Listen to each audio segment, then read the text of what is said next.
El objetivo de esta clase va a ser ver que la definición de gradiente de una función escalar y la definición de rotor de una función de un campo son intrínsecas, o sea que no dependen del sistema de coordenados cartesiano ortogonal elegido para calcularlos.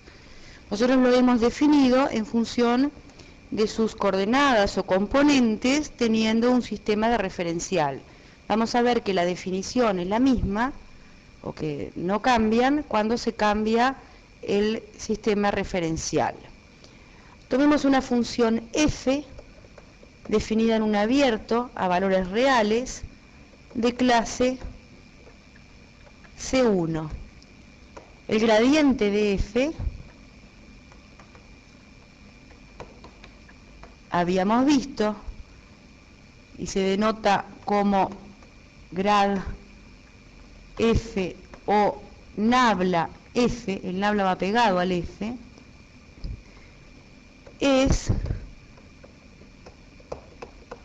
el campo que tiene como componentes las derivadas parciales de f con respecto a x y z respectivamente. Si estuviéramos en el plano, sería la f dependiendo de dos variables x e y, y el gradiente de f sub x, f sub y. Esa es la definición que vimos en la clase pasada. El teorema que vamos a demostrar ahora es que gradiente de f es el mismo campo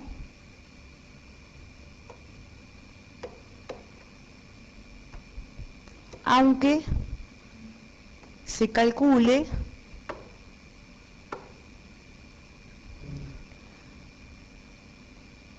con otro sistema de referencia de coordenadas.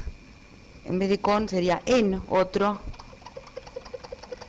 aunque se calculen sus componentes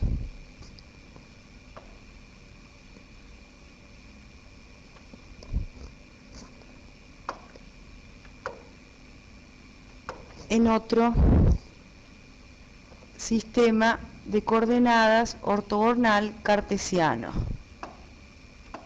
siempre que sea ortogonal.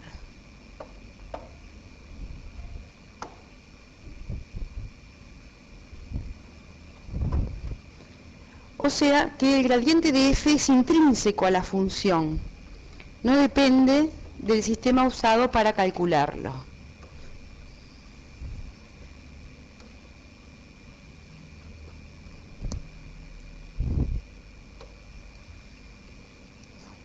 O sea que vamos a decir entonces, o sea, gradiente de f es intrínseco.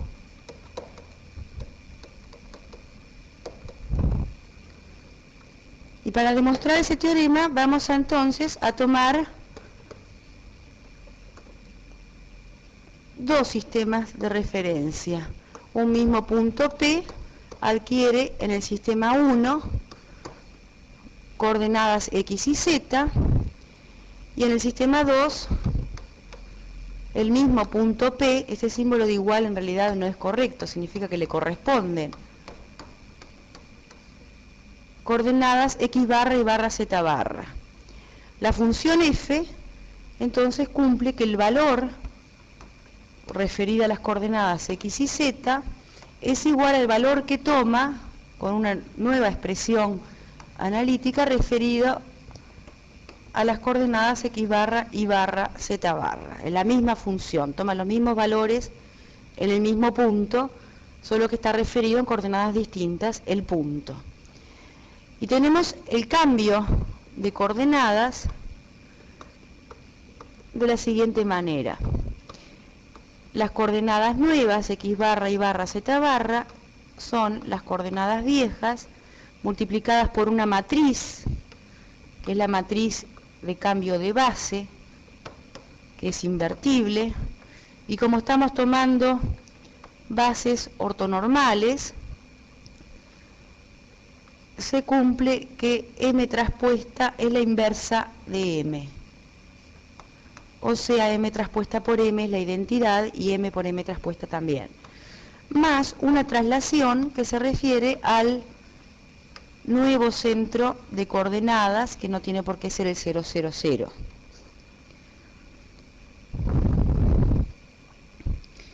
Observen lo siguiente.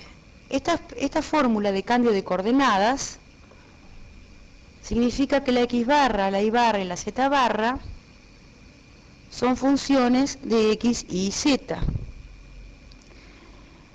La matriz M es de términos constantes, no dependen de x y z. Si consideramos la derivada parcial de x barra con respecto a x, la derivada parcial de x barra con respecto a y, la derivada parcial de x barra con respecto a z, y lo mismo para y barra, las derivadas parciales de y barra con respecto a x, a y y a z, y con z barra formamos una matriz, que es la matriz derivada del cambio de coordenadas. Es fácil de mostrar sustituyendo la matriz M por sus coeficientes, que son constantes, que esta matriz derivada del cambio de coordenadas coincide con M. Es nada más que hacer unas cuentitas. Bueno, aquí no puedo escribir la M.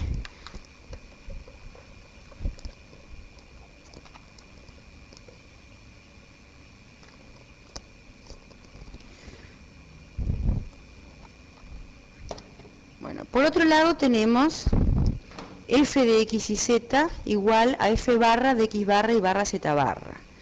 Si calculamos el gradiente de f con la expresión en las coordenadas x y z en el sistema referencial 1, tenemos que calcular la derivada parcial de f con respecto a x,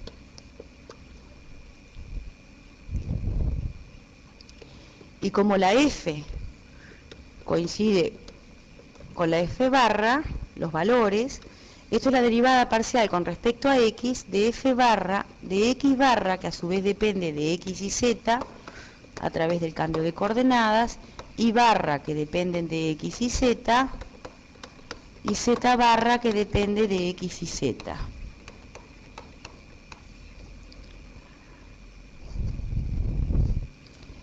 Cuando ustedes calculan la derivada de f con respecto a x, utilizando la regla de la cadena en esta función compuesta, la derivada parcial de f con respecto a x es igual a la derivada de f barra con respecto a x barra por la derivada de x barra con respecto a x más la derivada de f barra con respecto a y barra por la derivada de y barra con respecto a a x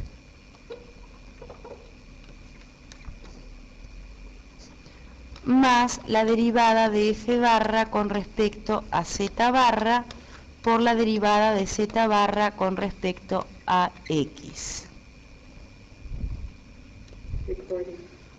Bueno, ahora todo lo que estoy marcando abajo de esta línea lo voy a tratar de conservar. Van a tener que esperar un poquito mientras borro la parte de arriba, porque la única forma automática de borrar es borrar todo el pizarrón, y yo quiero conservar la parte de abajo del pizarrón para continuar la demostración.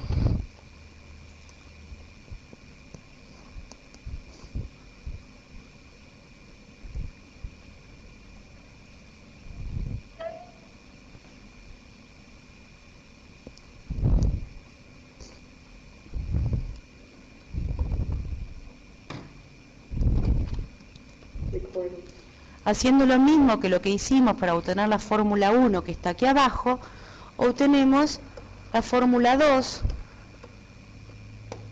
que es la siguiente: la derivada parcial de f con respecto a y es la derivada parcial de f barra con respecto a x barra por la derivada parcial de x barra con respecto a y más la derivada parcial de f barra con respecto a y barra por la derivada parcial de y barra con respecto a y, esto es la regla de la cadena, más la derivada parcial de f barra con respecto a z barra por la derivada de z barra con respecto a y.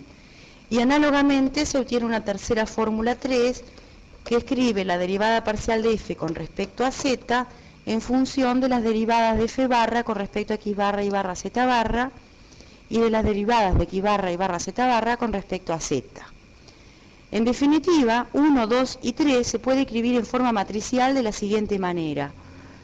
La derivada parcial de f con respecto a x, la derivada parcial de f con respecto a y la derivada parcial de f con respecto a z forman una matriz columna que se obtiene tomando la matriz columna derivada parcial de f barra con respecto a x barra, de f barra con respecto a y barra y de f barra con respecto a z barra y multiplicándola a la izquierda por m traspuesta, donde m traspuesta es la traspuesta de esta matriz m que está allí. O sea, haciendo esa operación, sustituyendo m por lo que es, y haciendo esa operación de matrices, se verifica que las igualdades 1 y 2 y 3 implican esta última. Lo que tenemos a la izquierda es, en definitiva, el gradiente de f expresado en función del sistema de referencia 1. Es igual a m traspuesta por el gradiente de f expresada sus coordenadas, sus componentes, en función del sistema de referencia 2. Pero ustedes saben que un vector de coordenadas a, b y c, como es el gradiente de f, tiene en el sistema 1 coordenadas a, b y c, en el sistema 2 coordenadas a barra, b barra y z barra, y se pasa, para que se correspondan al mismo vector, a barra, b barra y c barra tienen que ser igual a la matriz de cambio de componentes, que era m por a, b y c, o sea, las componentes nuevas son m por las componentes viejas. Bueno, ahora tengo que borrar aquí abajo, me disculpan.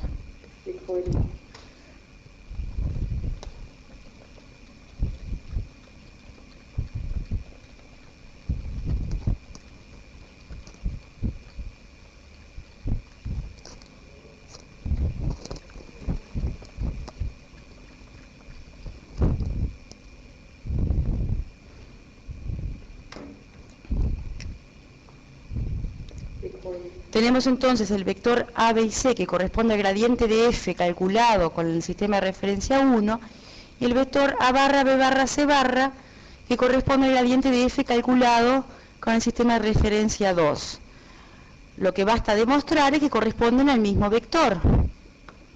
O sea, que basta demostrar que se pasa de ABC a A barra, C barra, B barra y C barra mediante la misma matriz de cambio de componentes, o sea, la matriz que corresponde al cambio de base ortonormal realizado, que era M.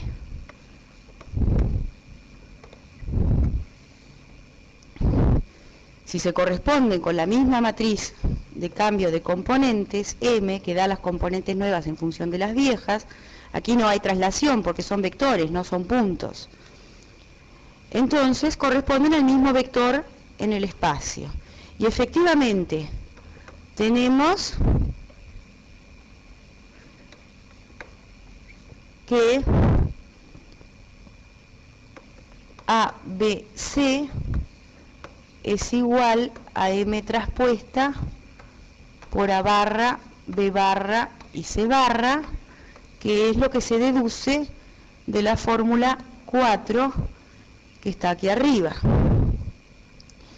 Por lo tanto, si multiplicamos a la izquierda por M de los dos lados de esta última igualdad, resulta M por A, B, C igual a M por M traspuesta, que es la identidad, por A barra, B barra, C barra, como queríamos, con lo cual queda terminada la demostración de que el gradiente de una función es un campo y sus componentes dependen del sistema referencial, pero dan el mismo campo si se cambia el sistema referencial por otro que también sea ortonormal.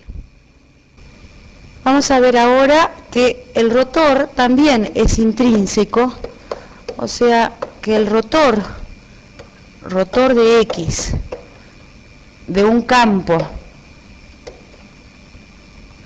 X es intrínseco al campo. Eso quiere decir que si lo referimos, tanto el campo X como el rotor, en sistemas ortonormales directos de coordenadas diferentes, o sea, si se cambia el sistema referencial ortonormal directo, es importante que sea directo, de coordenadas, por otro también ortonormal y directo, el rotor es el mismo campo vectorial, o sea, sus componentes cambian en forma coherente con el cambio de coordenadas efectuado. El rotor es el mismo campo que antes, o sea, no cambia. Una idea de cómo se demuestra a mano, digamos, hay varias demostraciones posibles. Nosotros vamos a ver una demostración del teorema anterior como corolario del teorema de Stokes en el espacio, pero una idea de cómo se puede demostrar en este momento, sin usar más datos que las definiciones, es considerar dos sistemas tal que las coordenadas nuevas se pueden escribir en función de las viejas de esta manera. Eso quiere decir, bueno, con M, igual que antes, tal que M por M traspuesto es la identidad. Y tenemos, además, el campo X de coordenadas A, B y C en el sistema 1 y también de coordenadas A barra, B barra y C barra en el sistema 2. O sea, esto es en el sistema 1 y en el sistema 2. Por hipótesis, sabemos que las componentes nuevas son iguales a M por las componentes viejas. Y M es la misma matriz que antes, donde M traspuesta es igual a la inversa de M. Porque el sistema es ortonormal, el nuevo y el viejo. Por lo tanto, podemos escribir, bueno, igual que lo que vimos antes para el campo de gradientes, la matriz M va a estar formada por sus componentes M11, M12, M13, M21, M22, M23, M31, M32, M33, donde vimos que la primera fila, M11, M12 y M13, corresponden a las derivadas parciales de X barra con respecto a X y Z respectivamente. Por ejemplo, el M13 es la derivada parcial de X barra con respecto a Z. La segunda fila son las derivadas parciales de Y barra con respecto a X y Z respectivamente. Y la tercera fila, las derivadas, por ejemplo, M31 de Z barra con respecto a X y Z respectivamente. Bueno, multiplicando esta igualdad por la inversa de M, que es la traspuesta de M a la izquierda, se obtiene que ABC es igual a M traspuesta por A barra, B barra, Z barra. En particular, por ejemplo, C es igual a M13 por A barra más M23 por B barra más M33 por C barra. Entonces uno puede tratar de calcular, por ejemplo, la derivada parcial de C con respecto a I. que es igual a M13 por la derivada de A barra con respecto a I, que por la regla de la cadena es la derivada de A barra con respecto a X barra, por la derivada de X barra con respecto a I, más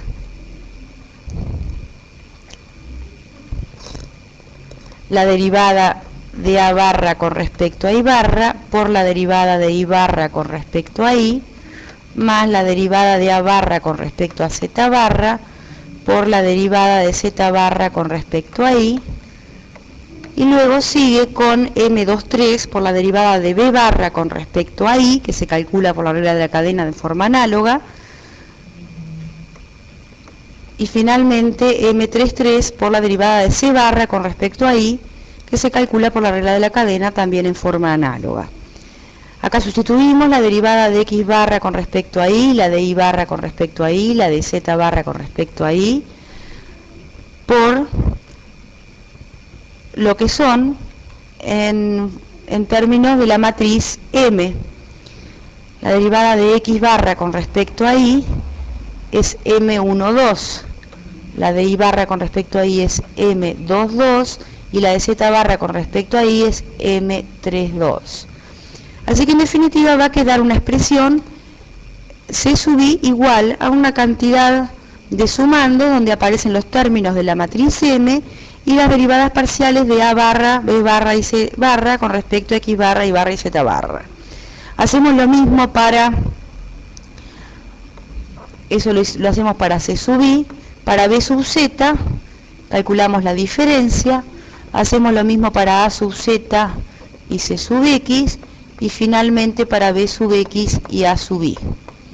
Y calculamos en definitiva los términos del rotor del campo X, las componentes del rotor del campo X expresados en el sistema referencial 1,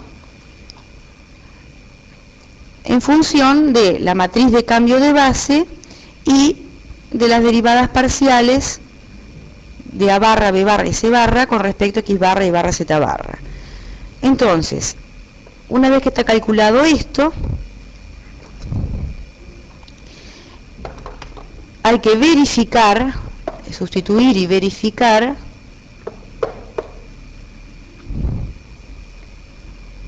que la matriz M multiplicada a la izquierda por toda esa expresión que queda a la derecha es igual a C barra, I barra menos B barra, Z barra,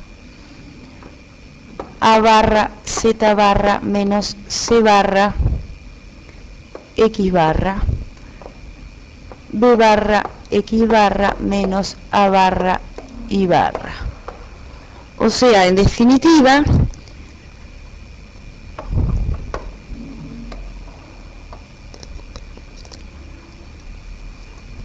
que la matriz M multiplicada por el rotor de X, por la matriz columna que tiene las componentes del rotor de X en el sistema referencial 1, es igual a las componentes del rotor de X en el sistema referencial 2, con lo cual se obtiene que el rotor de X es el mismo campo vectorial, solo que sus componentes difieren por la matriz de cambio de coordenadas al cambiar el sistema referencial.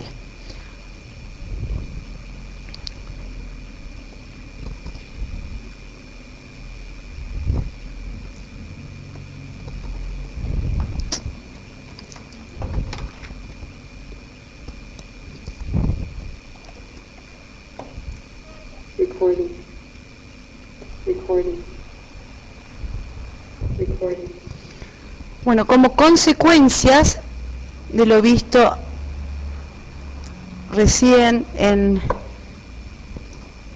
las partes anteriores de esta clase, las siguientes propiedades son intrínsecas al campo, o sea, no dependen, no cambian, se mantienen aún cambiando el sistema referencial de coordenadas. Que un campo sea de gradientes, o sea, coincida con el gradiente de una función que se llama potencial escalar, o que un campo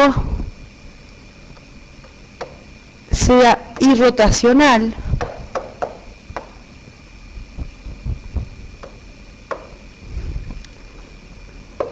son propiedades intrínsecas al campo.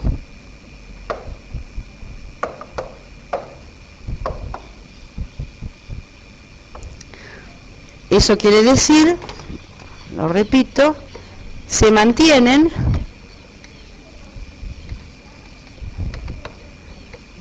aunque se cambie el sistema referencial de coordenadas por otro que sea ortonormal directo. Aunque se cambie el sistema referencial de coordenadas o la base del espacio y el origen del sistema referencial de coordenadas cartesiano ortonormal directo. También como consecuencia y debido a que el lenguaje de las unoformas exactas o cerradas es otro lenguaje para los mismos conceptos de campos de gradientes y campos irrotacionales, la propiedad de que una unoforma sea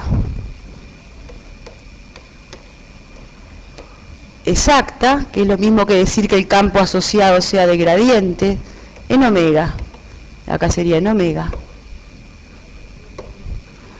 o la propiedad que una unoforma sea cerrada en omega, aquí también es en omega, son propiedades intrínsecas a la unoforma. La expresión de la unoforma cambia al cambiar el sistema de coordenadas. Las funciones A, B y C en función de X y Z cambian, pero cambian en forma coherente con el cambio del sistema referencial de coordenadas que se tenga en el espacio o en el plano. Veremos otros operadores diferenciales también intrínsecos. Vamos a empezar, además del rotor y el gradiente de una función, vamos a definir el tensor derivada de un campo X. Suponemos el campo X dado por sus componentes A, B y C en un cierto sistema referencial ortonormal de coordenadas de clase C1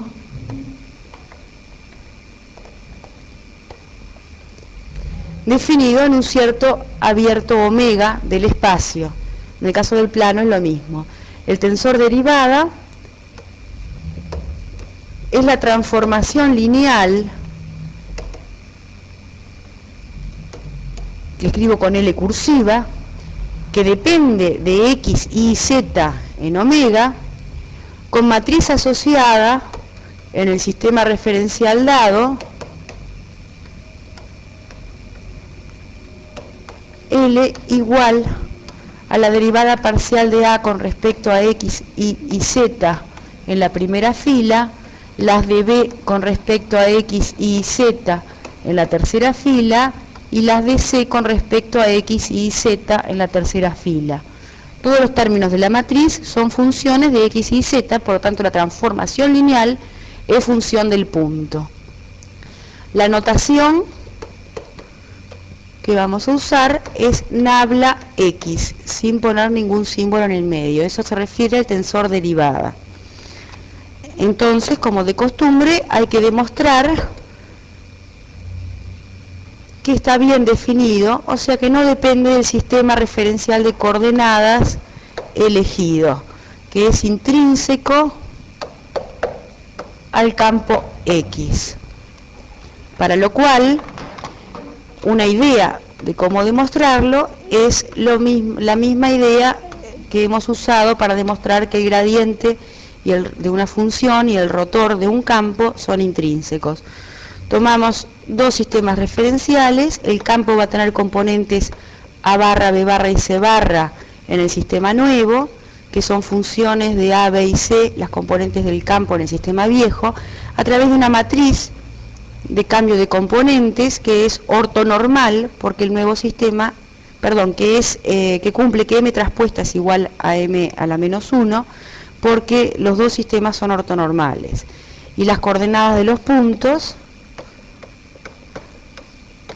las coordenadas nuevas se escriben como m por las coordenadas viejas más el nuevo origen del sistema nuevo de coordenadas. Vamos a tener dos matrices asociadas,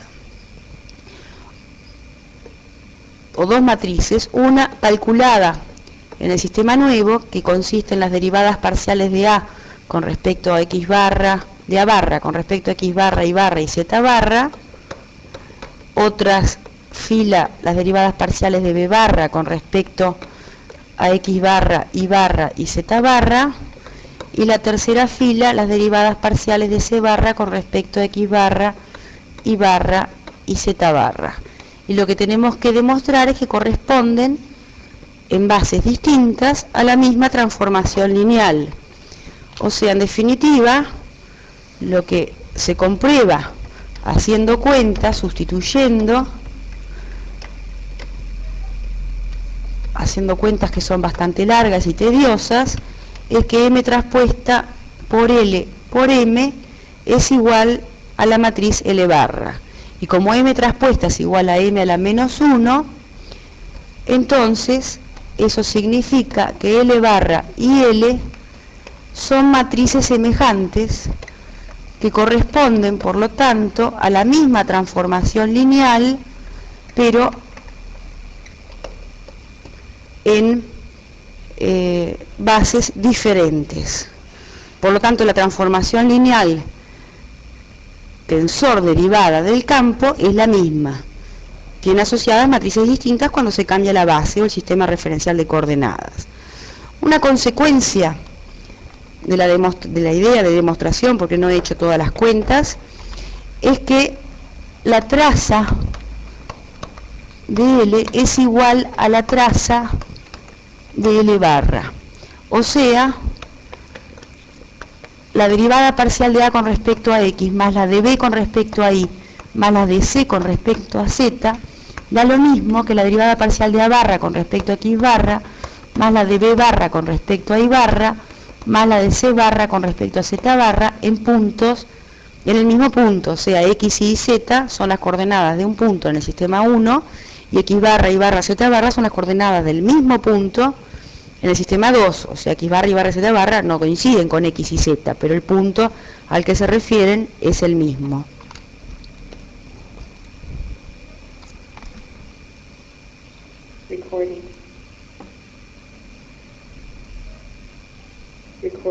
Ahora definiremos otros operadores diferenciales también intrínsecos. Tomemos un campo para fijar ideas en el espacio de clase C1, definido en un abierto omega, definido para todo X y Z, perteneciente a omega en el espacio.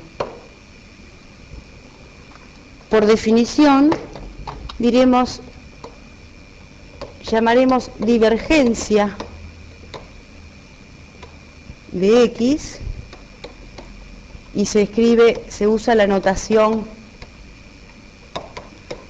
div X, o también nabla puntito, que significa producto escalar X, es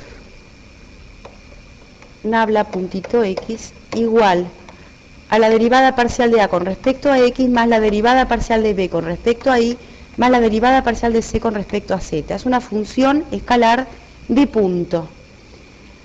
Observemos, por lo que vimos recién en el pizarrón anterior, que la divergencia de X es la traza del tensor derivada de X y por lo tanto es intrínseca.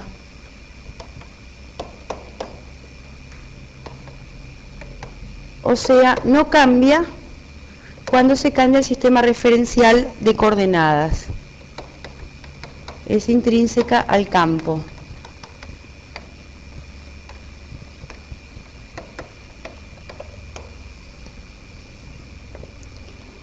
Como regla mnemotécnica, para recordar qué es la divergencia, uno utiliza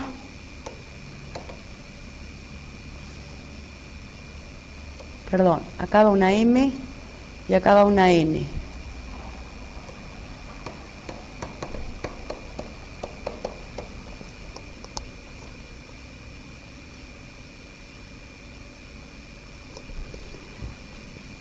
Uno recuerda que nabla es un vector simbólico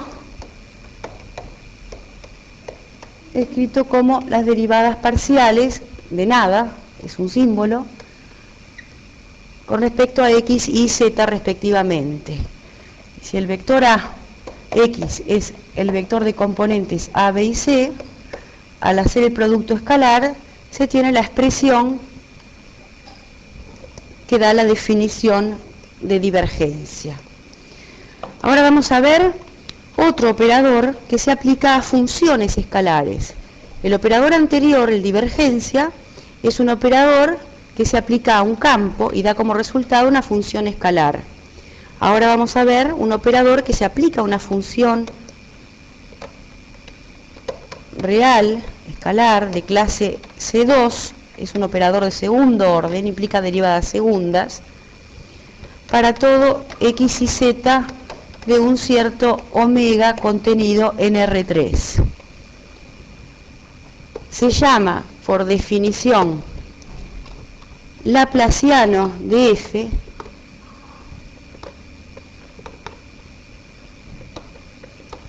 y se usa la notación laplaciano, Lapl de f, o nabla al cuadrado de f, o delta mayúscula f, es otra función escalar que se define como la divergencia del gradiente de f. El gradiente de f es un campo y la divergencia de un campo es una función real.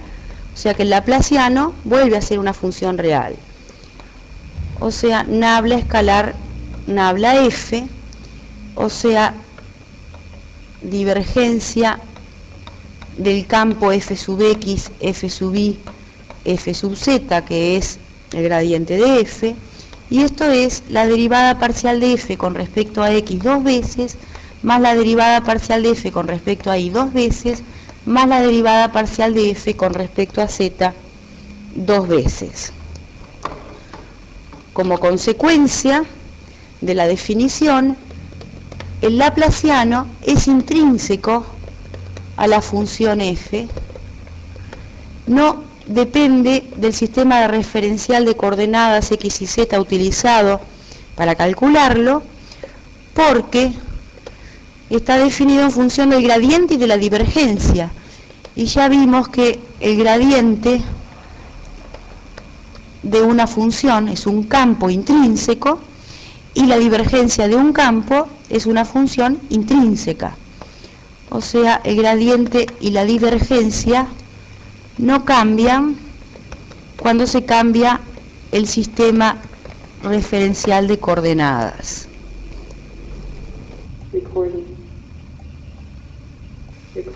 Bueno, lo mismo que se definió anteriormente de tensor derivada, de divergencia de un campo, de laplaciano de una función, se puede hacer para funciones y campos en el plano.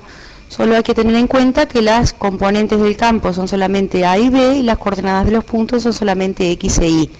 El tensor derivada es en particular una aplicación lineal de R2 en R2 para cada punto x y del omega abierto en R2 donde esté definido el campo.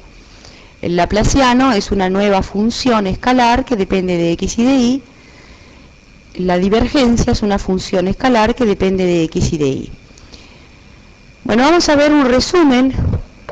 Este resumen yo lo voy a escribir en el espacio, pero en el plano es similar, de operadores diferenciales intrínsecos vistos hasta ahora.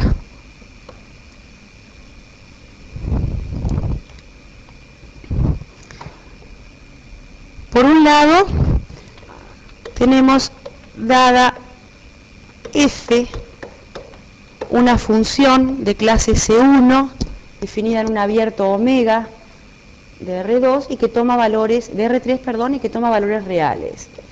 Se llama gradiente de f, se denota como nabla f, al campo que tiene como componentes f sub x, f sub y, f sub z. Es un campo definido en omega. Se llama laplaciano de f y se denota como nabla cuadrado de f o como delta mayúscula de f a f sub xx más f sub y más f sub zz, supuesto que la función f es de clase C2 ahora, porque este es un operador de segundo orden, es otra función escalar, o sea, función real, definida en omega. Por otro lado, dado un campo X que va de un abierto omega de R3 en R3, con componentes A, B y C que dependen de X y Z que está en omega, definimos el rotor de X, que se denota como nabla vector X, a un nuevo campo que tiene como primera componente C sub I menos B sub Z, como segunda A sub Z menos C sub X, y como tercera B sub X menos A sub I. Es otro campo en omega. O sea, el operador rotor transforma un campo en otro campo.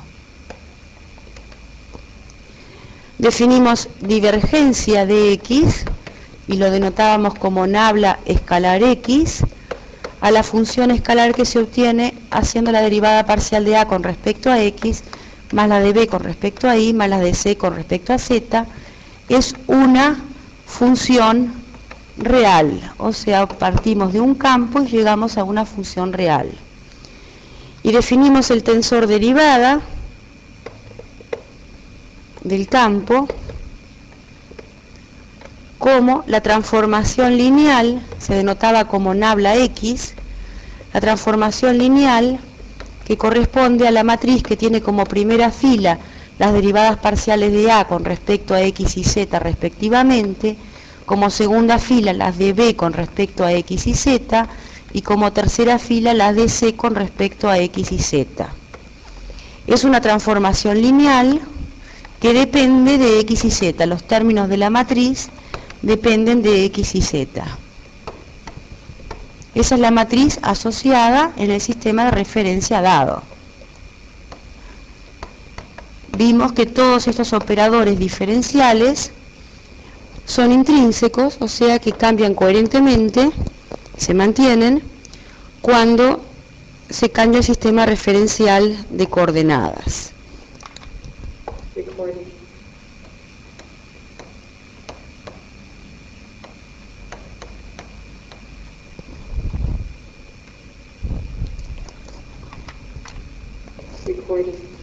En el caso en que estemos trabajando con funciones en el plano o campos planos, se define gradiente de f al campo que tiene como componentes f sub x, f sub y, es un campo en omega, laplaciano de f a la suma de las derivadas parciales con respecto a x dos veces y a y dos veces, es otra función real en omega, y dado un campo x plano, o sea, que va a parar a R2, tiene componentes A y B, se define rotor de X, un nuevo campo, que tiene como componentes, es un campo en el espacio, 0, 0, y B sub X menos A sub Y, es otro campo en omega, pero en el espacio, a pesar de que el campo X era plano. Se define divergencia de X a sub X más B sub Y, es una función real, definida en omega, y se define tensor derivada a la transformación lineal de R2 en R2, que depende de X y de Y en omega, que tiene asociada esta matriz.